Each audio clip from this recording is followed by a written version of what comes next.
약배전 원두 브루잉 레시피와 그 원리. 일전에 쇼츠로 간략하게 올렸었던 약배전 원두 브루잉 레시피와 그 원리에 대해서 좀 더 자세히 알아보겠습니다. 강배전 원두가 MBTI에 1라면 약배전 원두는 I입니다. 이 친구는 가진 능력은 많은데 아주 내향적인 성격이라서 능력을 꽁꽁 감추고 있는 친구입니다. 우리는 최대한 이 친구의 능력을 끌어내줘야 합니다. 그렇기 때문에 약배전 원두는 가늘게 분쇄하고 물 온도를 높게 해서 원두가 가진 성분을 최대한 많이 끌어내준다는 생각으로 브루잉 하시면 됩니다. 약배전 원두이고 별도의 레시피가 없을 경우에는 이렇게 해보시면 되겠습니다.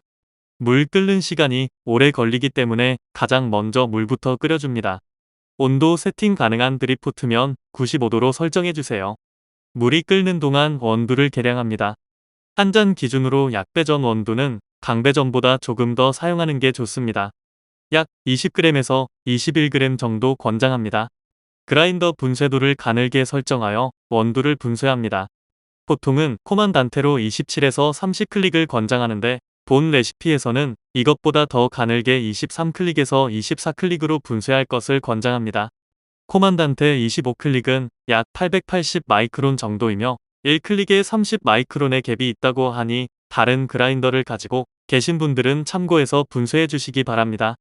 물이 끓었으면 종이 필터를 드리퍼에 넣고 린싱하고 커피잔도 린싱하여 예열시킵니다. 종이 필터의 냄새도 제거하고 용기들을 예열해서 물 온도가 급속하게 떨어지는 것을 방지해줍니다. 린싱하는 동안 드립포트 속에 물 온도가 떨어졌으니 물을 다시 끓입니다. 그동안 분쇄한 커피 가루를 종이 필터에 담아주고 살살 흔들어서 가루를 평평하게 해줍니다. 저울에 0점을 맞춥니다. 브루잉 전용 저울이 있으면 시간과 중량을 함께 볼 수 있어서 좋습니다. 물이 끓으면 드립포트로 푸어오버를 시작합니다.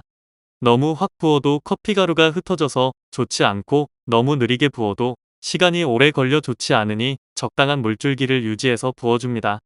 커피와 물의 비율은 1대10으로 합니다. 원두를 20g 담았다면 물 200g을 푸어오버 하는데 첫물 60g, 두 번째 70g, 세 번째 70g으로 나누어 붓습니다. 첫물은 커피가루 가운데부터 살살 붓습니다. 가루가 전부 다 젖을 정도로 부어주고 약 10초가량 기다립니다. 두 번째 물은 가장자리부터 안쪽으로 부어줍니다. 센터 푸어만 할 경우 커피가루가 필터에 붙어 꽃갈 모양으로 남을 수 있습니다. 그렇게 되면 상단 부분에 붙은 커피가루에서 충분히 추출이 일어나지 않기 때문에 가장자리부터 부어서 상단에 커피가루가 남지 않게 해줍니다. 이제 세 번째 물을 붓습니다. 드리퍼에 물이 다 빠진 다음 붓지 마시고 수위가 많이 내려가지 않게 푸어오버하는 것이 좋습니다. 물 붓는 텀이 길어 수위가 많이 내려가면 물 온도가 떨어지고 추출 시간이 길어져서 좋지 않습니다. 마지막 물까지 다 붓고 바로 티스푼 등으로 교반합니다. 금속으로 된 티스푼은 물 온도를 떨어뜨림으로 린싱할 때 미리 예열해서 사용합니다. 이렇게 교반을 하면 커피가루의 온수를 보다 균일하게 접촉시킬 수 있습니다. 교반은 너무 많이 하면 오히려 좋지 않고 3-4회가량 가볍게 휘저어주면 됩니다. 추출이 끝나면 커피가루가 움푹 패인 꽃갈 모양이 아닌 평평한 상태가 되는 것이 이상적입니다. 브루잉 시간은 한 잔 기준으로 2분 30초에서 3분 이내로 추출하는 것을 권장드립니다. 조금 더 가늘게 분쇄해서 진하게 추출하였으므로 커피의 온수를 조금 추가해주면 맛있게 드실 수 있습니다. 아이스로 하실 경우에는 얼음 3-4알을 미리 드립 서버에 넣어두고 그 위에다 브루잉한 후에 따로 준비한 얼음컵에 부어서 드시면 좋습니다.